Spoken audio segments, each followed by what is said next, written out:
This is a SandyBoy Productions podcast.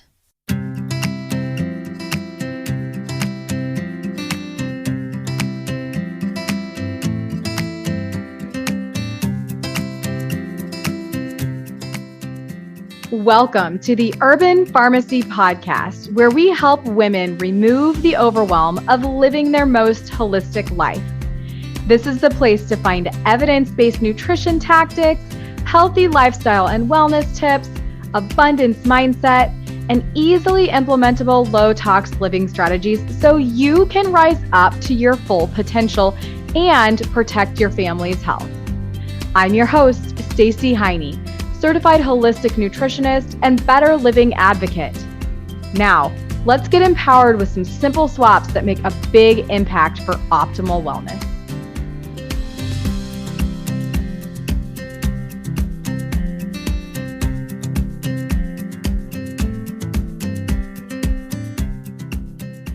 It's episode 35 of the Urban Pharmacy Podcast, and you are going to love my guest today. It is Carleigh Bodrug from PlantYou. She is a self-trained plant-based chef, food blogger, and the founder of the social media community PlantYou. With over 1 million followers between her social channels, Carleigh helps thousands of people eat more plants with simple, approachable recipes, videos, a podcast, meal plans, and lifestyle tips without the judgment. Her debut cookbook, PlantYou, 140 plus ridiculously easy, amazingly delicious, plant-based oil-free recipes, comes out in January 2022. All right, Carleigh is obviously an epic woman. You are going to love hearing her insight behind where PlantYou started, her views on entrepreneurship, where her plant-based journey started and why, and so much more. Honestly, Carleigh is an open book in this episode, which I seriously appreciate because she lets us in on the struggles of what it's like to be the amazing human she is and impact so many people on a daily basis and all of the hard work that she puts into it. So listen in, let us know what you think, tag us when you hear the episode, and enjoy. Here's Carleigh.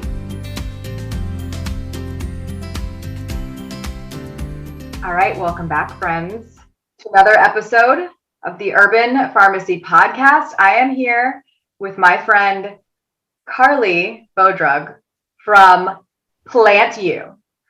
If you don't know about the PlantYou brand yet, you're going to learn all about it this episode, and it is all really good stuff. So welcome, Carleigh. I'm so excited that we're connecting and that you're having me on your podcast. I've been following you for so long. So I'm super excited we get to do this today. Oh, thanks, friend. I have been following you as well. And that is actually how Carleigh and I met, through Instagram.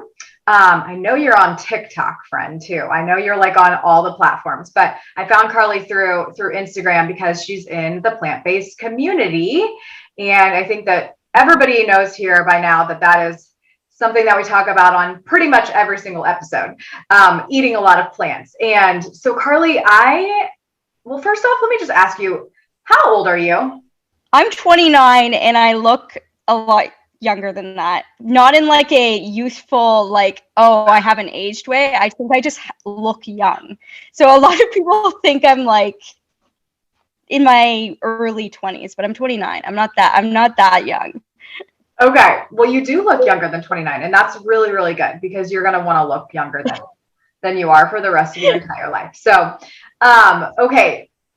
I just feel like even at the age of 29, Carleigh, you have accomplished so much. This is from the outside looking in. I know that, you probably have your own standards as an entrepreneur in terms of what you have in your vision, your long-term vision, or, like in your capacity, like that, that you can accomplish. So maybe you don't feel like you've done a ton, but maybe you do. I hope you do.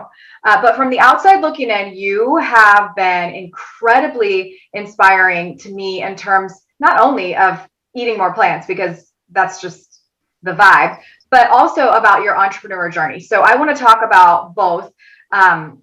Why plant-based with you, and then also about your entrepreneur journey and like how all of this started and what sparked it. So let's first start, Carleigh, with your background. I mean, I know that you were in like radio, and you've always been outgoing. Where did this all like meld together that you decided you were going to start, a brand? And how did it all just like start?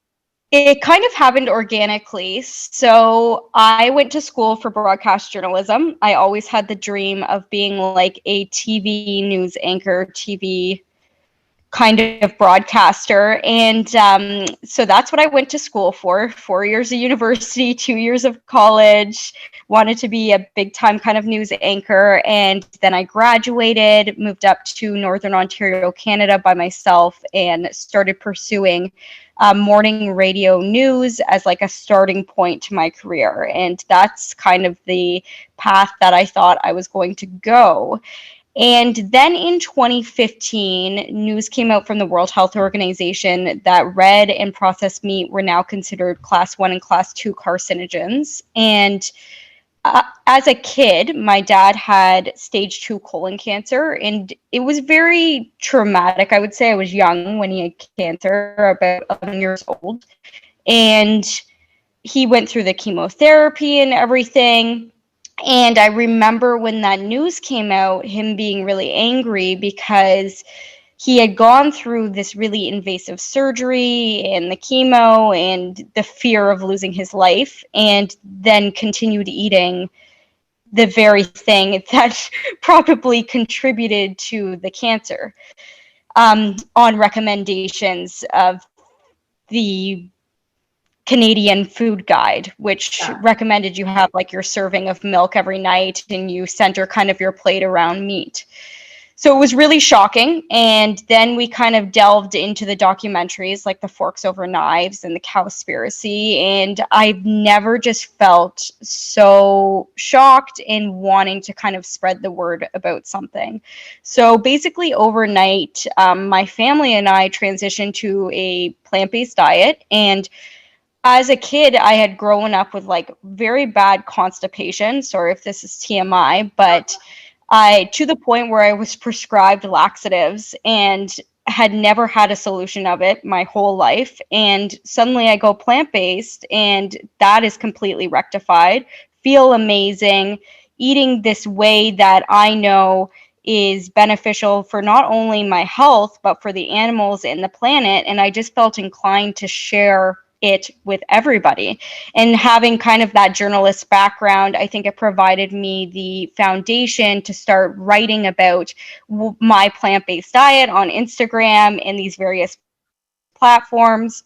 I eventually went on to enroll in a holistic health coach course through a program called Nutrophoria, which I took for a 1-year course, and just really started to pursue the brand, I guess. PlantYou, it kind of originated. I was looking, I'm like, I got to name my blog something with plant in it. And I remember going to like GoDaddy.com, which is like where you purchase domain names, and typing in plant and all different kind of iterations of it, until I eventually landed on PlantYou. And I just couldn't believe that it wasn't like taken and wasn't like a premium domain that they charged thousands of dollars for. Purchased it, started the Instagram page, and things kind of took off. I think at the time, there wasn't a lot of people doing truly simple plant-based recipes. It was like a lot of like nourish bowls that looked really complicated and stuff. So people really resonated with my stuff. And it took off to the point in 2019, I was able to finally leave my full-time job at the time and pursue it. And we've been going ever since then. Oh my gosh. I love it. That is super organic. You're right. But, it all stemmed from one thing. I think we all start our journeys to entrepreneurship and to like holistic life shifts from kind of, bad situations or situations that we want to rectify and fix in our lives. And so that is a super powerful story. And bravo for your entire family making that shift. That's really good and a big impact. So, all right, Carleigh. So do you have a huge team behind you? Because if people again are outside looking in, I have a funny feeling I know your answer. But do you have like a whole bunch of people like working for PlantYou at this time? Because right now you have an app, a food app. You have your videos on Instagram and TikTok. You're probably, I think, doing YouTube videos. I might be wrong. Are you doing YouTube videos too? No, Okay, you're not I doing think it YouTube. takes a superhuman to do YouTube. I mean, I'm trying to, but like. But you have a blog. You have a not blog. consistent. You have your food blog. You're like on a lot of platforms. You're doing all the things. You're doing reels. You're doing posts. Is it just you? Is this a one-man show right now with your husband? No, it used to be for a long time, and then so my fiance works a normal job. He does not. Oh, he would kill me if I said he didn't assist, because he actually like is constantly washing dishes and assisting from a labor perspective. So I can't say that, but he works a normal job, so he's out of the house like 9 to 5. But I think it was a year and a half ago to 2 years ago, I had this girl reach out on Instagram and say, can I help you? Like, I can help you do Pinterest and all blog stuff. And her name is Pamela Crucy. And anyways, we just started with Pinterest, and slowly she has just like started helping me with all different things. So I have an assistant who works like 12 hours a week. And then I also have a recipe creator that helps me with the app stuff, creating recipes for our meal planner. But it all started on my own, and like the content is something that I take a lot of pride in, and that's where I kind of want to spend my days. So all of the content is done by me, all of the videography and all of that. But it is kind of like a one-man show still, but there's what I would say to entrepreneurs is you don't necessarily need to hire like full-time staff. There are so many amazing contractors out there that can assist you in monotonous tasks that you don't have time for, while you can still kind of like just maintain control of your business, if that makes sense.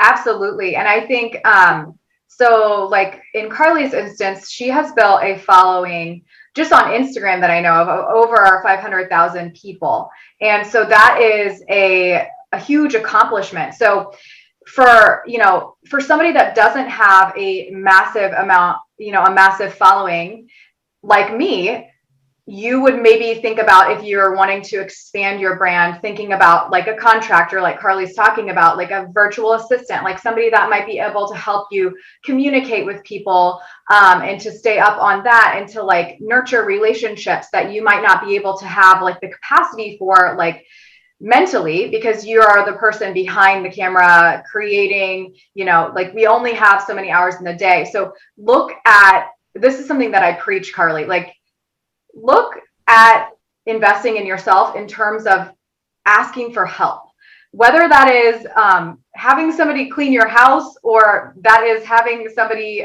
help you send automated messages to people, or whatever it might be, like to nurture an existing client or something like that, or like push out the emails that you've created, like whatever it is. Don't be afraid to ask for that help, no matter how big or small your brand is. Look at what your business can afford, and don't be afraid for that, because I learned the hard way when I used to own a brick and mortar that I didn't ask for help enough, and that led to burnout. So I want all the entrepreneurs out there to hear that. And even if you're not an entrepreneur and you're just a busy, tired mom, don't be afraid to ask for help. Side note, mental health is so important. Okay, Carleigh, when it comes to, so you have this app, I want to go back to your recipe development and your meal plan. Is that like, I mean, you started sharing recipes with people were getting inspired. Was that something that people needed the most, that you found like they needed a plan of things to eat on a normal basis?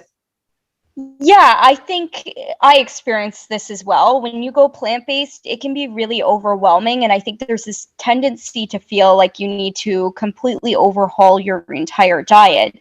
And what I learned is that approaching it in a way where you're making tweaks to your existing diet to be healthier and more plant-based is probably the way to go. And I also think in the vegan community itself, which I'm also part of, the messaging can sometimes come off a bit judgmental and assertive, whereas my messaging has always been take your time, don't make the switch entirely overnight. It took me probably over a year to go entirely vegan just by making these slow swaps.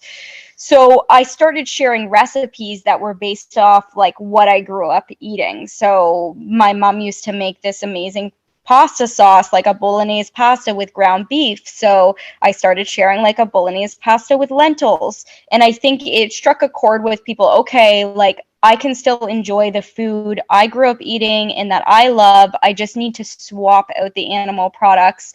And it really did resonate with people. I mean, I grew most of my following sharing like really simple infographic recipes. So they would have all the photos of the ingredients in the dish. And I think visually people could see themselves making it rather than like a very artistic photo of like a zoodles topped with like a carved avocado and stuff. Like, not many people have time for that. So it's definitely the recipes that I think people vibe with, and I think helps people go plant-based, because it doesn't take a lot to understand how beneficial it can be, but in practice it can be challenging. Totally. Oh, I love that. I love how you thought about like, yeah, it definitely doesn't have to be like Pinterest perfect or whatever, or what people might think. Like if you're going to take a photo of food, it needs to look like. It does not have to look perfect. I like that idea of the infograph. I think that's a great way to kind of tap into people's brains and just give them, the graphic of what the ingredients are. I like that a lot. That's really smart and something that I feel is definitely something I would be drawn to too. If I were like scouring for recipes, like, oh, this looks easy. It's only like 7 things or, 5 things. And these are the components of it. I really like that. Okay, Carleigh, you're good at cooking. You're really good at creating recipes. You get creative in the kitchen. I love your series of saving food and using like the whole thing, like the recent watermelon rind jam. I mean, you're looking at ways to protect the earth even more than just eating more plants, which I absolutely love. Now, where did this come from? Your mom, your dad? Like, have you always loved cooking? Or was it really, amplified once you went plant-based and you were just kind of like forced into getting more creative? Like, or have you always liked to cook? I've got to tell you, like, my university friends must think, what the heck happened to her? Because I came to university with a freezer stocked full of like mini pizzas, tater tots. That's all I ate. So this is just completely out of character in terms of who I was a decade ago. Never cooked. My parents cook, but like it's nothing crazy. I would say I've always been a massively creative person, and the idea of cooking and taking all of these elements and creating this beautiful finished product is very attractive to me. Number 2, I think I have a really good palate. Like I know when something is yummy, and I'm obsessed with eating and food. Like it's my favorite thing in the world. So I think I have those 2 things going for me, and I still would not say I'm like a talented cook or chef. Like the stuff I make is very simple. And I always say to people, like, I'm a normal person cooking at home. Like, this is not something that you need to be experienced to do. So it kind of just came out of this desire to eat plant-based and having to teach myself how to do that because we had grown up in a meat and potatoes family. So that's kind of where it came from. And I just loved these elements of being able to like film the process and stuff like that. So it erupted out of wanting to go plant-based. And I hear that a lot from people. Like when they go plant-based, they start learning how to cook because you're kind of forced to figure out how to prepare stuff. It's not like just throwing a chicken breast with salt and pepper in the oven, which was never yummy anyways, but it's just kind of what I grew up eating. Mm-hmm, mm-hmm. So, okay, you said, that was kind of a question I was going to ask you. You said you love to cook and it's like one of your favorite things. It's your favorite thing to do. I was going to ask you, like, do you find joy eating? Because I was like dropping my son off at camp today and I was literally thinking, I mean, it was like 8:30 a.m. and I'm like, what am I going to eat next? Like, what's my next meal? Like, what's my lunch going to be? Like, I've always been that way. With food. Have you always loved eating? Like, just really loved it? Because some people don't have that. They just don't. They don't enjoy it. It's so weird. I have friends who say to me, "Oh my gosh, I forgot to eat dinner tonight," and I'm like, "Forgot to eat dinner? Like, I cannot even fathom like forgetting a meal. Like, it's food. I love food. I love eating. It's something me and my fiance like definitely have in common. Like I met him 10 years ago, so I was still in that stage of like the tater tots, mini pizzas, but still we were like obsessed, loved food. And it's so funny, like when we make dinner, like it's our favorite meal of the day, and like the atmosphere just has to be perfect. Like I just love like sitting down, enjoying the meal. I don't like distractions. So yes, to answer your question, if I could plan like a whole trip around food is like my life. I love it. Yeah. And I'm shocked when people like don't have the same passion for it because I can't compute that. Like, so I definitely relate. So hard for me too. I literally never ever in my entire life forgotten to eat a meal. Like I've never forgotten. Like even when I had a baby, I mean, no way. That was actually the first thing on my list. I'm like, where's the food? You know, like give me the food. Nervous about like going out in public because I had to make sure I was going to have food. Like that's just crazy to me, but that's just the way that I work. So, okay, let's go back to when you were eating the tater tots and eating the frozen pizzas, because I was there too. Oh my God. I used to eat like a box of toaster strudels for, you know, like there was only 4, so I would eat like all of them, or maybe at least 2 as a snack. How did you feel? Did you think that you felt good, Carleigh, in your body at that time? Like, and then now do you feel the massive difference and kind of look back at like, whoa, you know, like my entire like vibe is different? Maybe it isn't for you, but for me, I felt that. I feel very different. Do you feel different? Yes, like it's hard to say because I was 19, drinking a lot of alcohol on the weekends, eating a lot of crap. But I mean, I was just like in Energizer Bunny mode. Like it just didn't matter almost what I ate. And then like, honestly, I'm like, what? I don't even know how I was getting up in the morning. Like it was just, I was eating that bad. But I think your body gets used to it, right? Like now if I eat something like crap, I just feel horrible. And I mean, the age obviously doesn't help as I'm getting older. So yes and no. Like I definitely noticed when I immediately switched to plant-based, like the constipation issue I had dealt with my whole life alleviated. And that was just like a massive relief. Like I no longer felt this heaviness at all times. My skin definitely noticed a difference. And I feel like even when I look back to when I was 19, I look at my face and my skin and I just feel like I look healthier. So there was those definitely those subtle shifts, and the health shift of the digestion was life-changing. Mm-hmm. And then there was the other shifts. Like, I don't know if you experienced this, but I ate meat and dairy and stuff, and then like I almost had like a spiritual shift.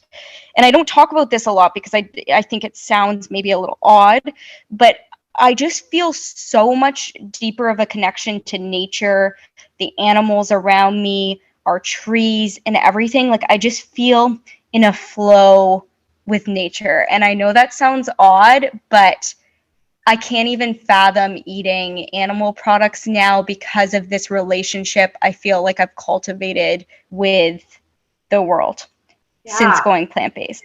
That was something I didn't expect and had never heard people really talk about. But yeah. No, that doesn't sound weird at all, Carleigh. Well, first off, you're talking to a yoga instructor, so I'm like all like, but and not all yoga instructors are like that, but like, and I'm an earth sign, so I totally get that. I'm a Capricorn, which is an earth sign. And I 100%, I mean, that's like what we would call woke. Maybe you're a little bit more woke now, right? Like we've awoken. And I mean, I definitely think that, you know, everything is energy. And if we can keep things and like beings happy, you know, there is this flow. You feel more connected and more compassion, a little bit more compassion for what's happening in the world. And I think that that does happen for many people that go plant-based, just because there's a whole, especially after all the documentaries that are out there, you know, it's like, it awakens you and really helps you think about not just what you're putting in your body, but what's going on in the atmosphere and how we're treating the planet. And of course, at the end of the day, you know, how unhappy the situation may end for an animal when it doesn't have to. When we were brought up thinking that it has to be that way because of the recommendations in America and Canada and across the globe of what we should be consuming. And so we're very confused, of course. And yeah, so when you make that shift and you just kind of awaken, I definitely agree.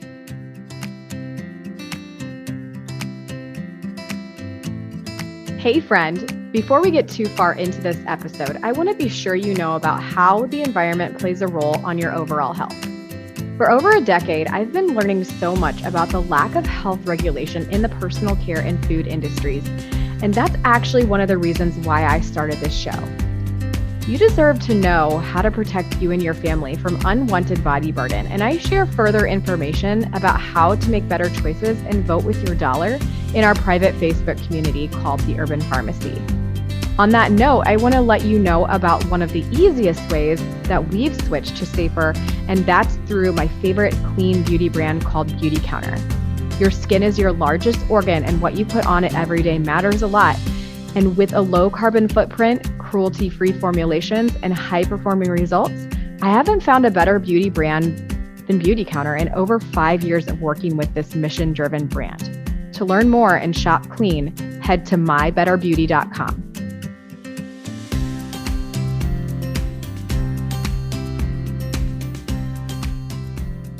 Okay, so you started your blog. Let's go back to the business with PlantYou. You started at the blog. Is that where you started? And then you kind of hopped onto social media? Yes, I think I set up the website first and then hopped onto Instagram and started sharing. And it was pretty rapid, like the growth, I would say. Just because I kind of got involved in the vegan community on there and started sharing these graphics, and they were very shareable. So other people were sharing them, which helped grow my platform quite rapidly from the point where it started. Yeah. And I mean, I say rapidly. I feel like I started this blog back in 2016 and now we're 2021, right? So maybe it wasn't as rapid as I thought, but it felt quick at the time, and it felt like it was growing at a good pace. Mm-hmm, mm-hmm. And I mean, bravo on being able to leave your job and actually pursue like what really sets your soul on fire, because life is so short and it is just a gift to be able to take that leap of faith. So I'm super happy for you in regards to that. That just makes me really happy, because like, obviously you're doing exactly what you should be doing, and the world is benefiting in so many ways because of it. So, okay. So you went to that social media, like you started making videos. Can you just explain really quick before we move on into like all the other things that you're doing with PlantYou? Can you explain to people how long it takes to make you a video? Because to make a video like on Reels, or like for, basically on Reels, because that's what you're like doing mostly, right now. For Like sure. your video clips. I mean, a 1 minute video clip or a 30-second video clip, is that taking you like half the day? Oh, yes, like the full day sometimes. It's because you have to think you're planning a recipe, and if you haven't made this thing before or you're unsure, you have to test the recipe first, right? And then you're filming it. And before filming it, I plan out all of the clips that I want to make sure that I get. So then I film the recipe creation with my camera. After the recipe is done, I film an intro with the finished product, and then I offload it onto my computer, send it to my phone, edit the video, and then I have to think about what I want to do in terms of a voiceover, text on the screen. So in some cases, it can actually take multiple days. Like sometimes I film recipes and then I edit a couple of days later.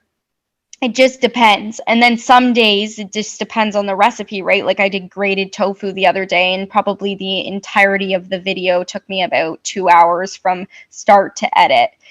So it's all dependent on the recipe, but it's certainly a lot of work for a 1 minute video, which is why I always recommend that people make sure they're repurposing their video content on multiple platforms. So we are looking at how to make these videos into long form to use on YouTube, they're posted on Facebook, they're posted on TikTok as well, because it's a lot of eggs in one basket if you're going to dedicate that much time to creating a piece of content to only have it posted to one platform, and there's no predicting how that will perform or whether it will leverage anything for you at the end of the day. 100%. I think that's one of the smartest things that an entrepreneur can do. Use your newsletters, use Facebook, use TikTok, use Instagram, use a blog, like use all the platforms that you possibly can, because you also never know when one might go away or when you might get locked out of one, like God forbid, or something like that, right? So I think that, like, that's something that I teach as well. Like it's kind of smart to have multiple streams of income as an entrepreneur, because you just never know when something might end up not working, at the end of the day. So I really like that. So that kind of streams into the next question. Like, what made you decide to now have a app? You have an app. Yes. So based on what you just said, like the multiple streams of income, if you're wanting to become a content creator or an entrepreneur, I cannot recommend setting up multiple streams of income enough, because at the end of the day, it's just so volatile. Like you don't know what is going to happen month to month. So if you have that padding of additional streams of income, like I can think of, we have ads on our blog, we have brand partnerships, we have the ad, we have affiliate income, cookbook. That's 5 different streams of income. I'm not rich in any way, but it affords me a living to be able to do what I love every day. And I never wanted to be in a position where I had to go and work for someone else again. So I'm always in the back of my head thinking, okay, this stream of income's lowering. Where can we optimize this? What else can we do? So I think that point was wonderful that you made. In terms of the app, so over 2 years ago now, I set up a program called the Plant Ahead program that was weekly PDF plant-based meal plans.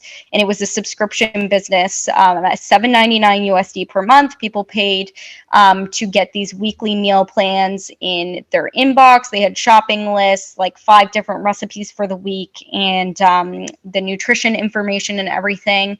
And we ran that program for 2 years. And during that time, I was trying my best to figure out how to move this to a web app-based system that people could like drag and drop and customize their meal plans, customize their shopping lists, so that it was a much more helpful experience for them.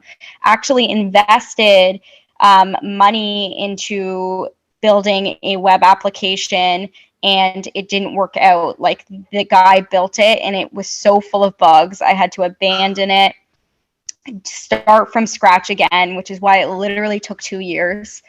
And yes, we launched just over a month ago. We moved everyone in the existing PDF system over to what we're now calling PlantYou.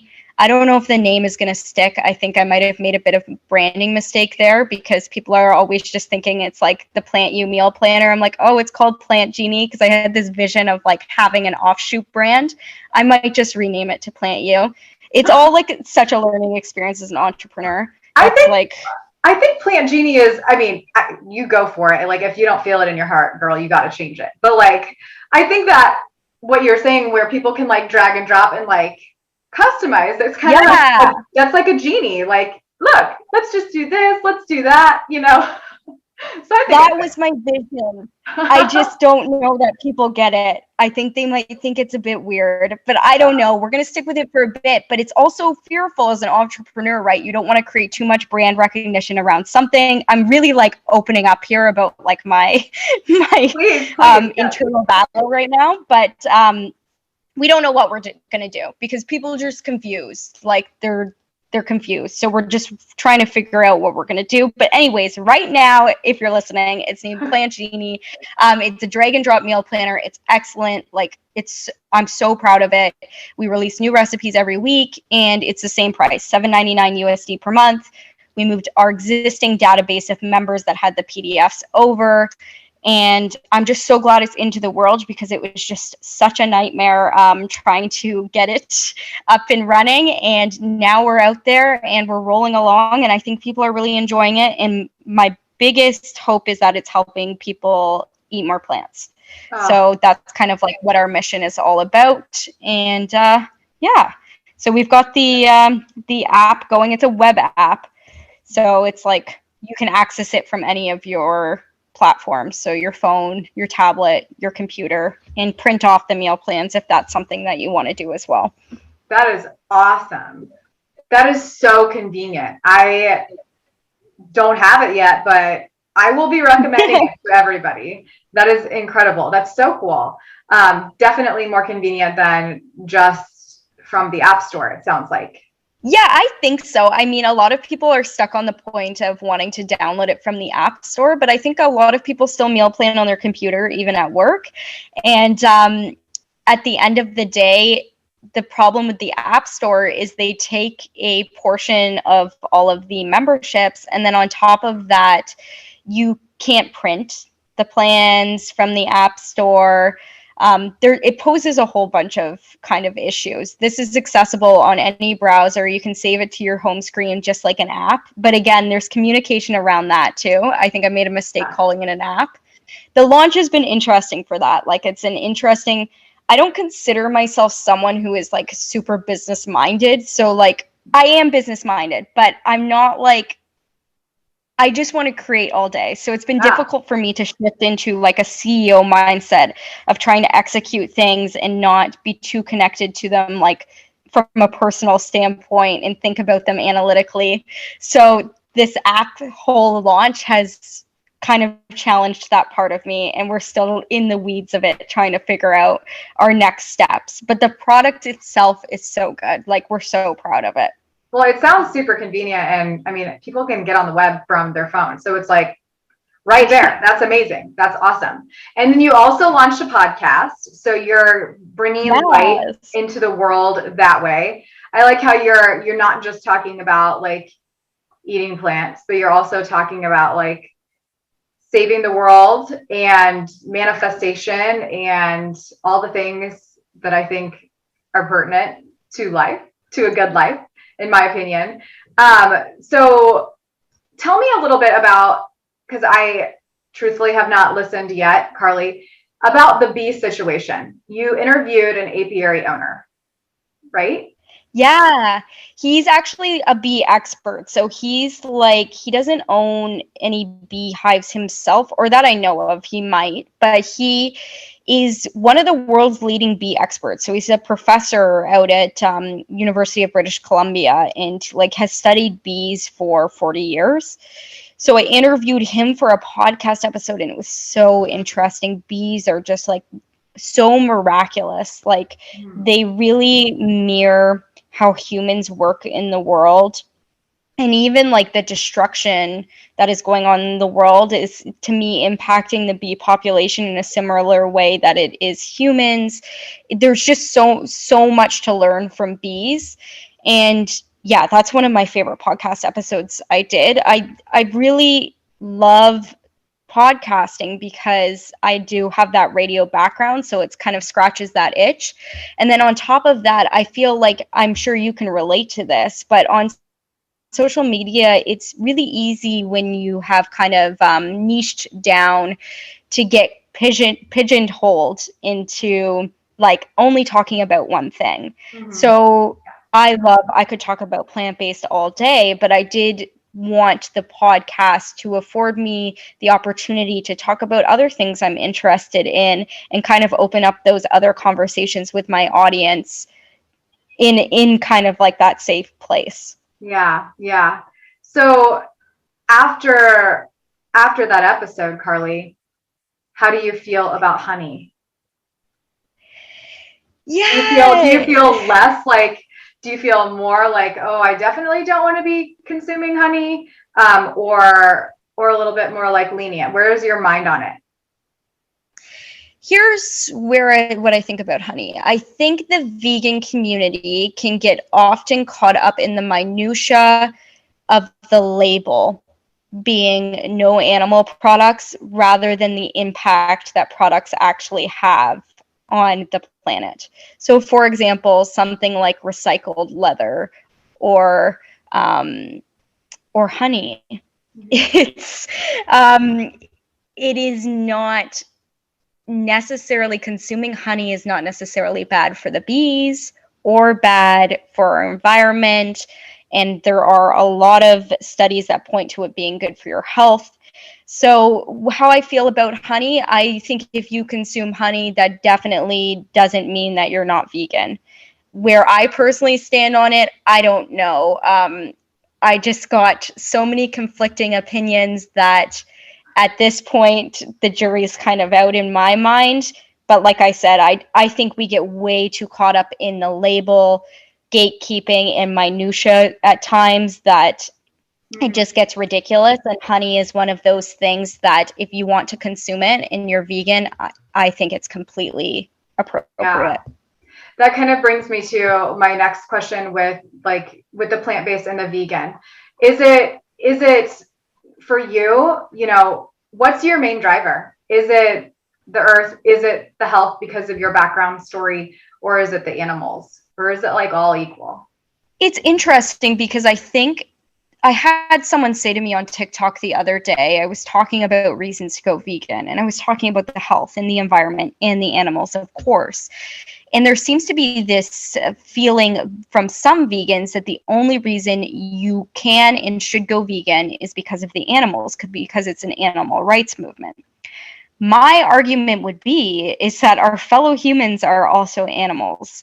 And at the end of the day, if we are not caring for our earth, if we are not caring for our health, if we are not caring for our animals, all of these things relate back to animal cruelty. Like I don't get this, you can only be vegan for the animals kind of thing. So I would say for me, it's all three. I am definitely driven by the animals rights movement, but I'm equally as driven about protecting our earth, because if we have no earth, none of us are here anyways.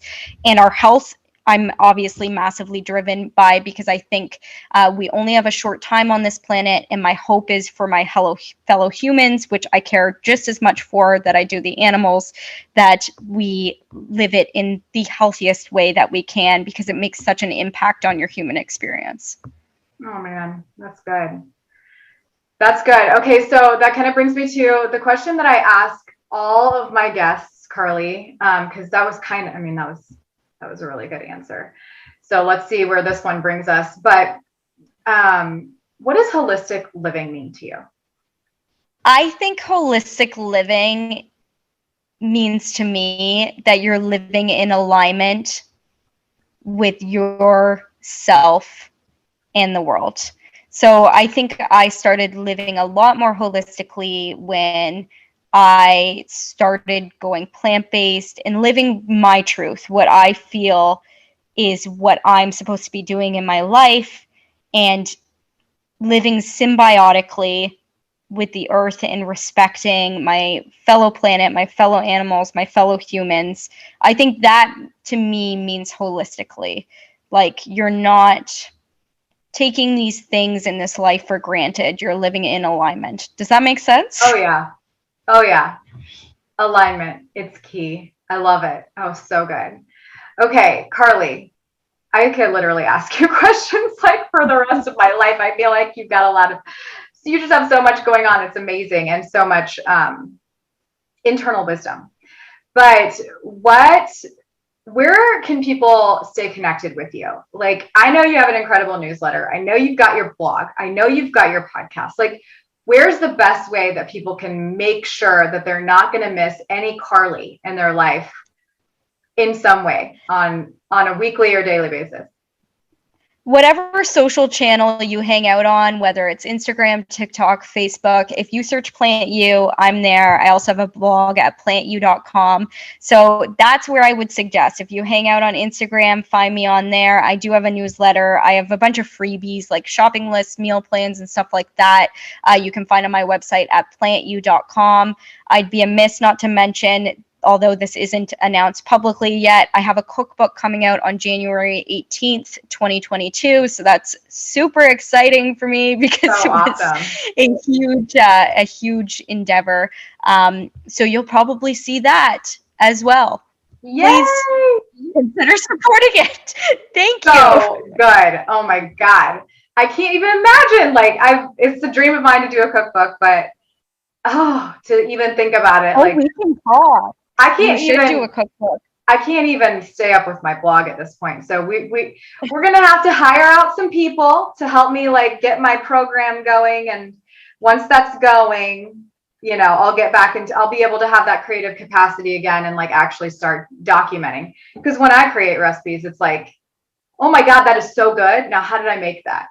Did I put like a teaspoon of that? I mean, that's how I cook. So it's pretty hard, but super proud of you, friend. Like, you should be so proud of everything that you are doing. You are making big impacts in the world, and we are all very lucky to have you in our life. So know that you are. Likewise. Thank you. Oh, thank you, friend. Thank you, Carleigh. All right. Well, this is it for this episode. Make sure you stay connected. We'll put all of Carleigh's links at the bottom of the show. And thanks for being here. We'll see you on the flip side. I'm over here cheering you on because you just finished another episode of The Urban Pharmacy. For today's show notes, head on over to theurbanpharmacy.com and be sure to join us inside our private Facebook group called The Urban Pharmacy, where we share inspiration, live trainings, and holistic living tips to help you build community and the healthy lifestyle that you've always wanted. If you enjoyed today's episode, make sure you hit that subscribe button and please consider leaving us a 5-star review. Before we connect again on the next show, follow me on Instagram at The Urban Pharmacy. That's urban with an H and pharmacy with an F. And I can't wait to hear your wellness journey as we get to know each other better. There's truly no better time than now to level up your life, and I am so proud of you for showing up today. Until next time, be well, Health Crusader.